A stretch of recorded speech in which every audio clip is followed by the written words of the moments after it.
as well. So, Kale, after they ask you to lay down, they don't.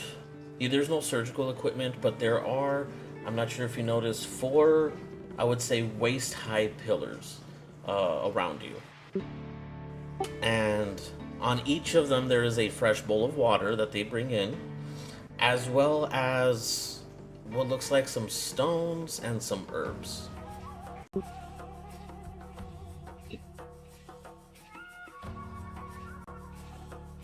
Do I recognize any of, like, I mean, I was gonna say the herbs, but maybe the stones as well. Would I recognize what they are or what they might be used for? So the stones, one of them does look like the currency that they use, the blue stones, the one that the boy has a lot of, a little rich bastard. The other stones look different. You definitely don't recognize them. Um, they look, that porous kind of volcanic rock, with a whole bunch of holes, almost looks like a sponge. Yeah. It looks like that, but instead of it being rough, it's glossy. Interesting. The herbs, you will recognize one as wolfsbane. The other one though, you don't recognize. It's kind of has this purplish hue, with a green tinge on the roots, and you do see with the vegetation of the herbs that they are crushing this up and putting them into these bowls. Shortly afterwards, you do see a familiar face. Oh. You do see one of the wardens from way back when you had been in the treetop overpass here, and the only male that you had seen at that time, Tlatoni. He seems to have shown up with an excited but nervous face. He has an excited but nervous face, or somebody Correct. else?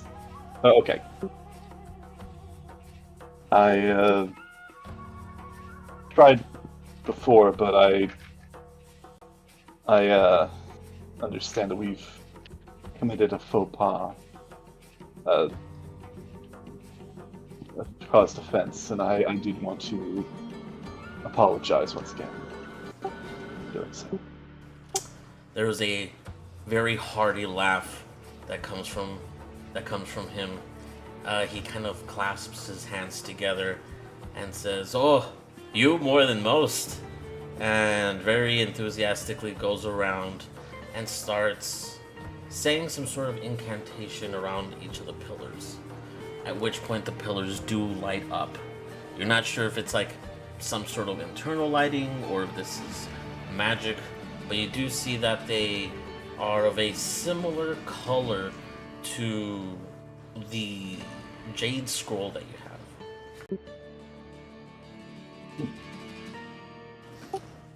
It's like, you still don't know what you did you? No, I am not familiar with the I forget if we ever actually, because, like, I read what was in the scroll, but I don't remember if we established what was written in the scroll or if you even understood it. So you and I gave that to you so you could see, but you definitely didn't understand it, or Kale definitely didn't understand it, unless he has comprehend languages. No, I am admittedly lost as to what it is that I have read, what knowledge I have consumed. Yes, knowledge is quite a dangerous thing. Especially for those in the most unassuming places. You see him. He calls out to the nurse, who brings back a covered plate. One second. Sorry, it's because my dog keeps over drinking water. He's gonna puke. Sorry. She comes back and he said, he looks at you and says, "Are you famished, sir?" How hungry would you say? I guess we probably hadn't eaten at least since before that the game, and we probably worked up an appetite from that. So I don't know if the curse has been making me even more hungry, but I'd probably say I would say so. Yes, I would be appreciative. Food. Excellent. He gestures to, we'll say, the nurse, just to make it easier here for you guys, and she lifts the cloth off the platter, and it looks what can only be described as a half-eaten animal. However, there's something inside of you that looks delicious.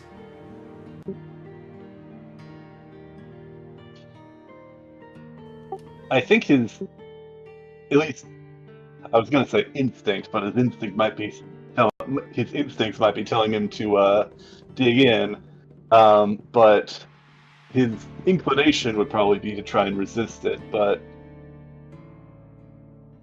is this due to the curse? Is this meant to... Curse is such a strong word here, and not completely accurate. You see, this might be a curse to you. He points very judgingly. But had it been used as it should have, it would have been a mighty tool against our foes. Unfortunately, or fortunately, this is now the case. The nurse starts getting a little closer to you, and go ahead and roll another Constitution, but with disadvantage. Disadvantage, okay.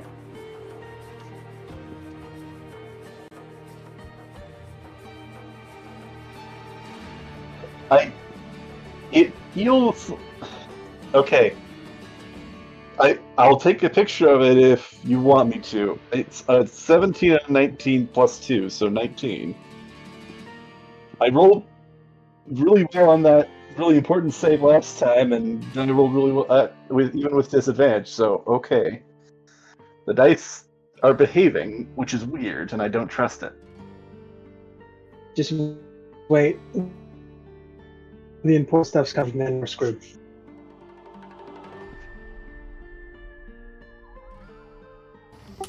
Excellent. Alright, and then also roll me an intelligence as well, but also with disadvantage. Also a disadvantage. Intelligence? Correct. What's my intelligence? Okay, that's a 3 plus 3, 6.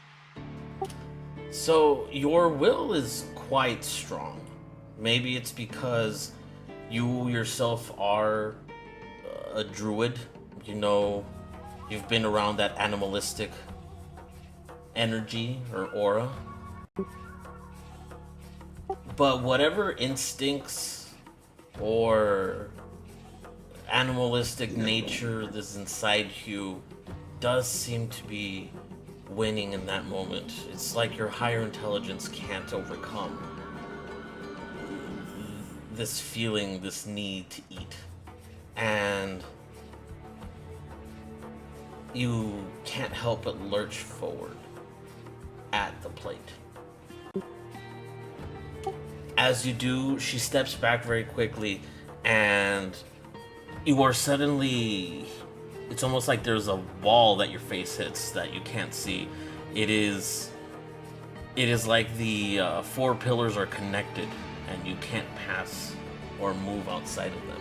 It's like you're trapped inside of an invisible box. So, like, he showed me the food, and I like lurched towards it, but I smacked my face into an invisible wall. Is that it? Correct. Oh, did I ask my questions, or was I cut off by that? Oh, what question did you ask? I'm sorry. Well, I'd asked before if he brought this food is like the nature of the curse, and he said, "Oh, it's not a curse," and then yeah, they roll. So, like, I guess, yeah. So yeah, Responded. like he said, he did respond and say that it's technically not a curse. It's a curse to you, but technically Yeah. this is supposed to be a The word I used for yes. Okay. I did And ask him, and once again, there's a very hearty laugh coming from him, and he puts up his hands, and you do see the tattoos on his hands specifically start to glow as the walls almost seem like they're not caving in but becoming concave, and as they touch you, you feel like you're being stretched.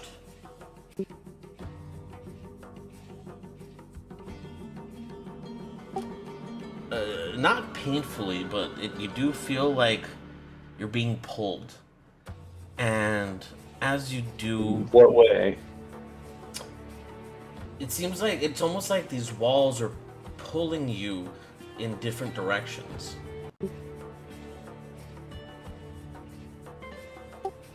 And at one point, when you look to your left here, because you do feel a stronger pull towards your right, you see a glimpse of something almost looks like it's being pulled out of you. It looks like a bigger, much stronger, more savage version of the animal that you had come up against in the wild. Those weird, shadowy jaguar, panther looking things. But much larger, much more formidable. And you see merely like an outline of it. If possible, I want to trying to hoping that he's understanding what this might be properly. He's going to try and lean away from it to try and separate himself from it a bit more. It is when you start pulling away that you start to feel pain, immense pain.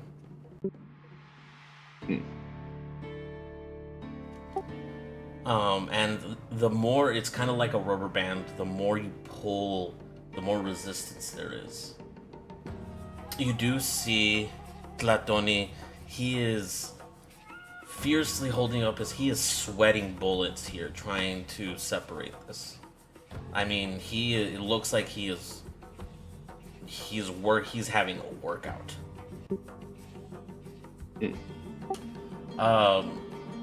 And right as he is at right when it looks like you guys are going to depart, going to separate, there's this loud roar and crash, and almost like rubber, you and this thing rebound and come back together. Imagine Kale's probably also sweating at this point, probably though more so from pain, because he's trying to fight through it to kind of get this to work, but he is kind of holding his face, kind of panting, probably out of breath at this point. Yes, I would say this is quite exhausting. You do feel weak. Nothing, you're not passing out or anything, but you definitely feel even more tired than when, the game that you were playing right now. So, and it's one of those where, thank God I'm on a table, because you definitely need it. He looks at you and looks back at the nurse. I thought I got up to go and bonk my head up against the wall. No, yeah, but thank God there is a table there, because you're gonna need it. Okay. Oh, I You see. just like feel weak, yeah. He kind of gestures to the nurse once again, and she leaves with the platter. He looks disappointed, but I wouldn't say concerned, just disappointed. And just kind of sucks his teeth and says, "It seems its greatest strength is what is keeping me from removing this spirit within." He gestures to you to like scoot over on the table so he can sit. I'll do so. He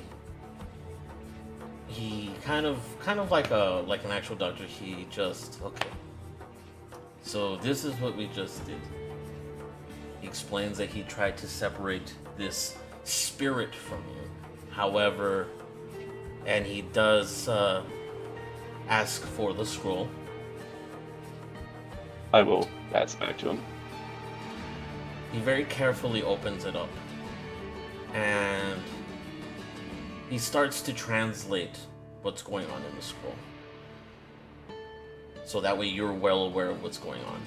And he explains, see, what you call lycanthropy, what you call curse, we have found to be ancient spiritual connections. One that can be controlled. You see his hand for a brief moment turn into almost like this bear-like paw. And before it reverts back to being his normal hand. We train for decades to not only master our own will and connection with nature, but our connection with these spirits. Our warriors use these spirits to help them in the heat of battle. But, as I mentioned, they have been trained. You are not only untrained, but uninitiated. And yet, somehow, the spirit has latched onto you and seen your worth, your worthiness. Quite astounding, really. I have, in my land, undergone similar yet different training and gains a different, perhaps, perspective. I have walked in the form of beasts before, but never so in such an intimate way.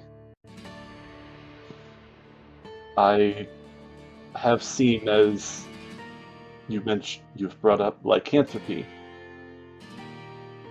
I've seen what it can do to those who are not able to control the beast within, and that is why I know it. In our land, we call it a curse because so few have the experience and the willpower to control such impulses. I would be honored if you would train me to do so. I am sure you would.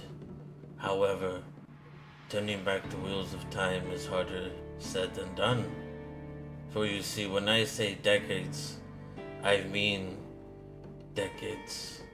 We take children from as early as the age of 10 or 12 and raise them as such.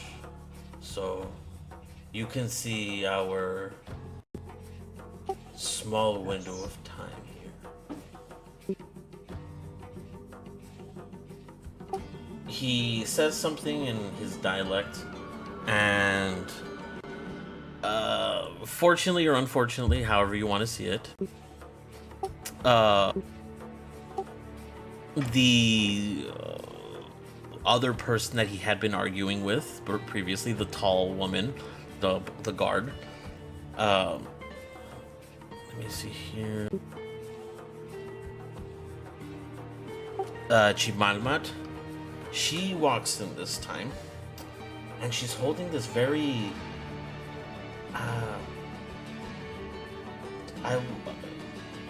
I wouldn't say it's ornate in the regal sense. It almost looks like a collar made from different kinds of jade and pelts. However, it does glow the same color as the pillars do.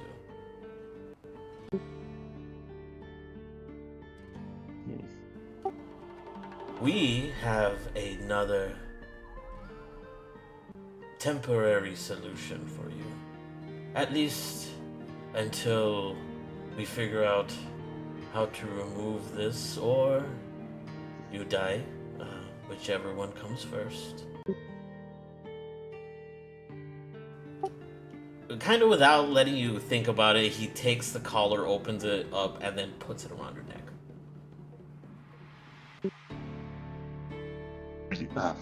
I see.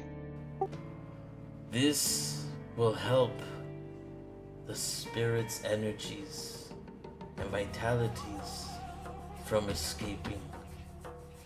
They will be collecting in this collar here will help you from losing control to the other side.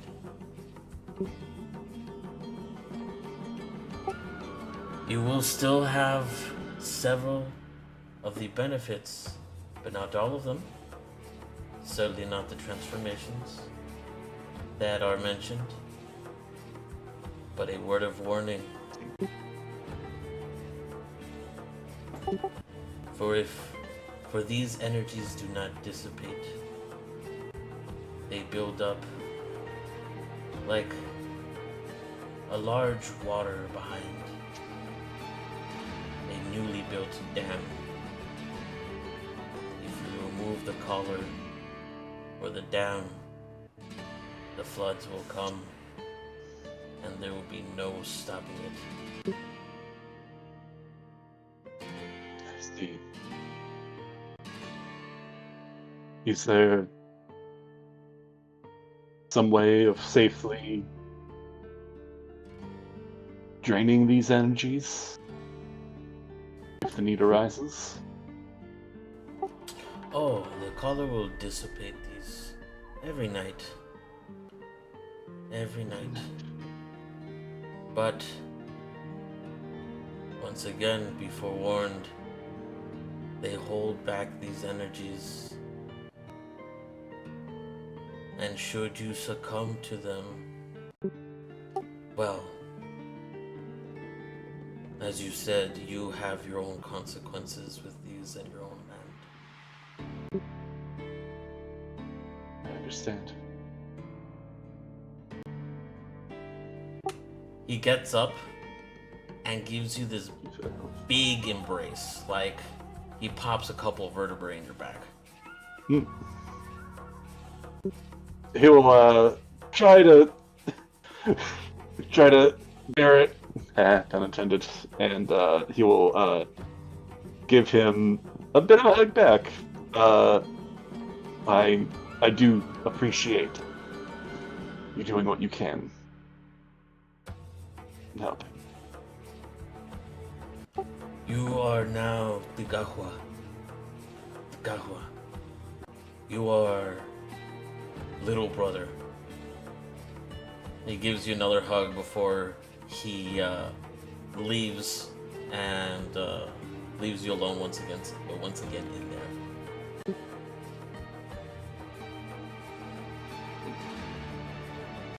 I'm just gonna sit back down on the table. I'm not sure if it doesn't seem like they've directed me. It's like you're free to go or anything, so I'm just gonna lay back down on the table, kind of think about what I've learned. Excellent. Magdalena and Quandary, both of you are, like I said, you were fixed up and what have you, given a few bandages for your bruises and scrapes, and some refreshments before you are led back to the main hall where you had initially come in, where you both had initially come into. Let's see here. I don't know why it's connecting them. All three of you guys. I don't know why I did that.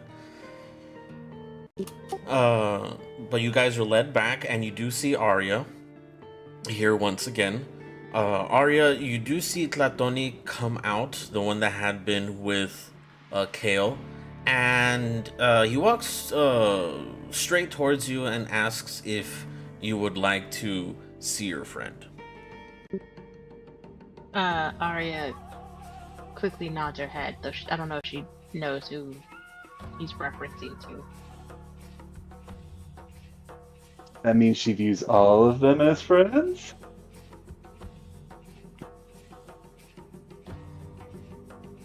It didn't seem like that before this much. I don't know, we'll see. Apparently. We can't hear you. Sorry. He does lead you to Kale's room, this larger room, and you do see him kind of just sitting there on this table with his brand new collar. Oh, we both got new neck accessories.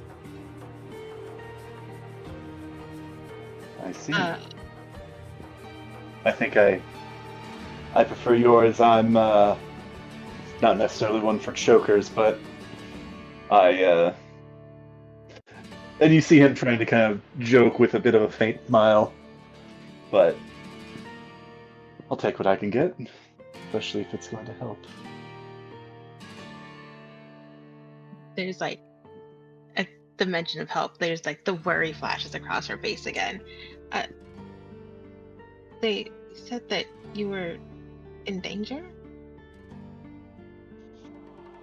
Are you in danger? I'll manage. How are you doing? Are you all right? They didn't intimidate you. You're fine, right? I don't quite know yet. They may have fixed my voice, but but it was a lot, and I don't know exactly where to start with, but that's not Kale what important. That's the whole. They Kale said is gonna that get up and hug her. Oh, Aww. hugs are good medicine. Sorry, didn't mean to interrupt, but he is gonna try and give her a comforting hug. and Arya just kind of melts into the hug, and tears just start flowing down again after like everything that she just went through.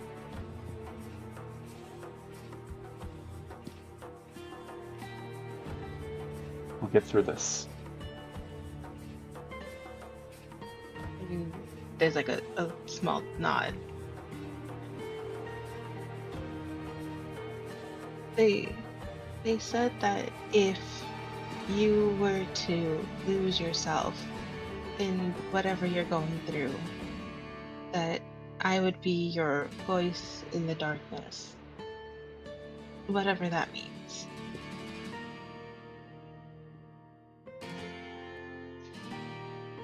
So if anything happens, just know that I'll be there to help you out, no matter what. Thank you. Thank you. I'm not certain of what is to come myself, but I trust that you will know what you need to do when the time is right. And she nods her head again, so internally she's uncertain, but she doesn't want to come off as uncertain.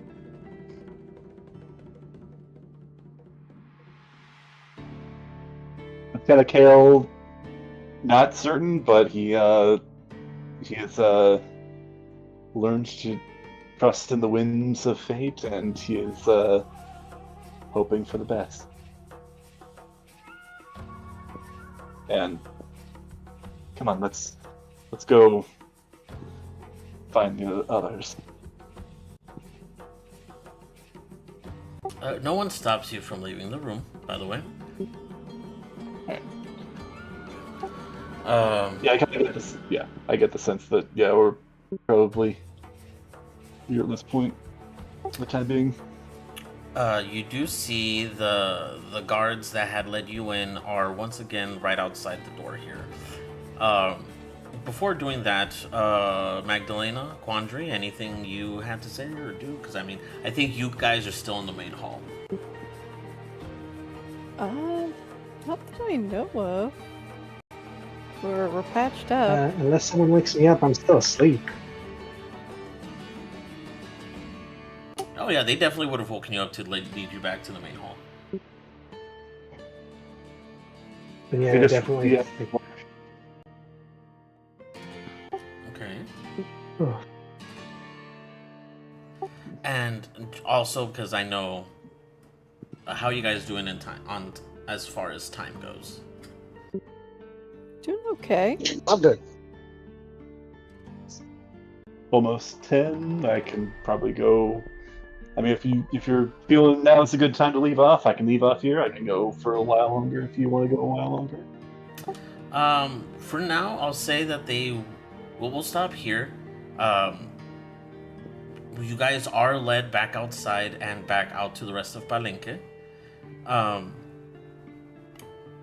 They definitely notice those. You guys, it's kind of hard to hide chokers and collars. One thing that will stick out with Arya's new adornments here is that in the sunlight it looks iridescent, like a black iridescent, like a black mamba almost. Cool. Remind me, And- that was. What? Can you remind me of it again? Just to. What you got? Say I got the collar and what she again? got it. I got the collar. She got. What was it again? It's like this choker. It's like this Okay. neck Okay. adornment. Yeah. Okay. That's right. Choker. Sorry. That's right for her voice. Correct. Yours is very. It looks like a choker that Conan the Barbarian would use for his dog. Oh, I mean your collar, Kale. Heck yeah. It has different furs, rocks, metals on it. But you do definitely feel calmer, less ADHD-like.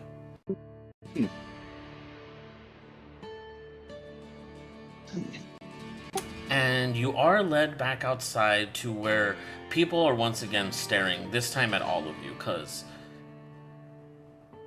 people that go in don't usually come back out, and when they do, they don't come back out. They come back out worse for wear. So the fact that you guys have come back out and you look fine is another, like, who the hell are these guys? You are led once again back to the barracks, and you are told by the guards, we will come pick you up at the break of dawn to head into the city for your assignment. Sounds like good. And with that, Heck yeah. you are met with the little boy once again, who looks like he's having a grand old time with his many bags of currency, and invites you guys over to feast with him. It seems that this is an occasion for celebration here, and that's where we'll go ahead and end off. It is getting later in the day now. Nice. An eventful day. I need to start It's singing. not done yet. Yes. Oh, But yeah, I think that's where we'll stop for now. I know there hasn't been too much action, but there was a lot of. Yeah, There needed to be some explanations explaining needed. to do. Yeah. I can't believe I was asleep for that part. If I'd have overheard it, I would have given you like the comprehended languages spell. They haven't even gone over the conflict that you guys are going into.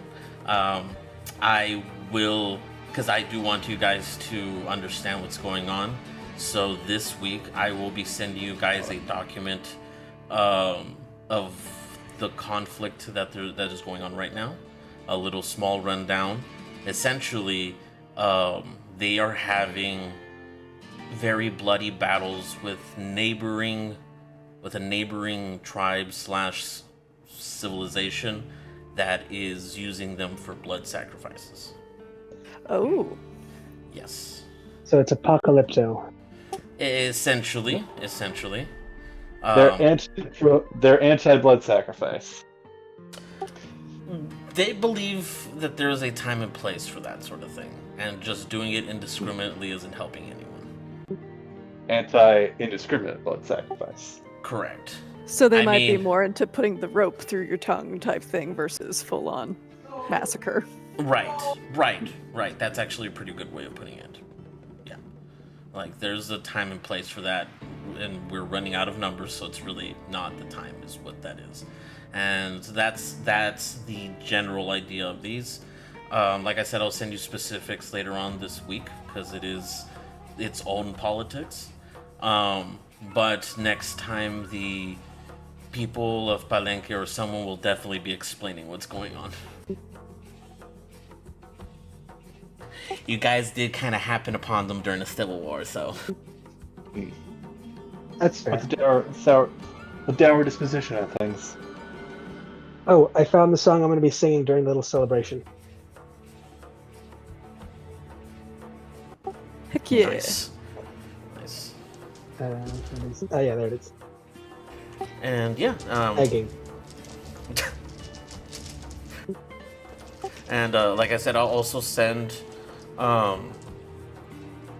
Michael and Crystal. I'll send you guys, because there are some features that your callers have and some things that you will be able to and or not be able to do. And I'll send you those documents this week as well. Okay. Awesome. Good. And good. Good song. Sorry if this wasn't as long as before. I just yeah. No, it's good. All's well. Fine. You're good. Thank you for hosting. Of course, Yeah. and I promise next time we will have Magdalena and Quandary interacting. I promise. No, that's fine. You guys are just, Oh, in yeah, this this is case, all the good. law-abiding, tourists. And then we're just playing the game. Far everything's been great. Us being Despite that we should law-abiding be tourists. way more. Okay. We should be way more worried about what's been Would happening. be Magdalene and Quandary. Being sent out to war, and we're just being this cool about it. Yeah, I mean, but it is kind of funny, like they said, like the two people that are the law-abiding tourists are Magdalena and Quandary. What the fuck? See, we You know, can behave. We just don't like to. Often. I probably should have just, considering he was always like selling it for like what, one bead. I probably should have sensed that there was even more wrong with it than. Yeah. Yeah. Yeah, that seems like you're bad. It's like, I bought the $2 Rolex. I believe it was. So I mean, at the same time though, it's like I guess he wanted to offload it quickly, but like, why was he selling something like that for one bead? It's Also, like it's a mystery. right next door to where they were, like these divine figures were headquartered. He was like selling them right next door, like not even like 50 yards away, or whatever. This was like pretty close, if I remember correctly. I mean, to be fair, they did find him and kill him, so. Doesn't seem like the smartest guy.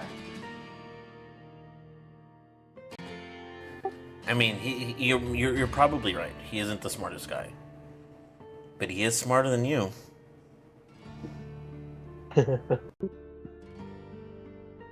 Well, he's dead, though. And he had your money. He did. I'm just messing with you, but yeah, no, yeah, I get what you're saying. Well, it's a mystery, my guy. It's a mystery. You know, one could even say that this was all part of the plan. I love the fact that the gods actually did that. It's like, oh, well, this is the guy to blame. Huh? Just snapped him, brought him here, killed him. It was like, so is our problem solved now? Gone. He's been punished. Yep. Cantankerous little things, aren't they? But yeah, I'm glad you guys liked it this session.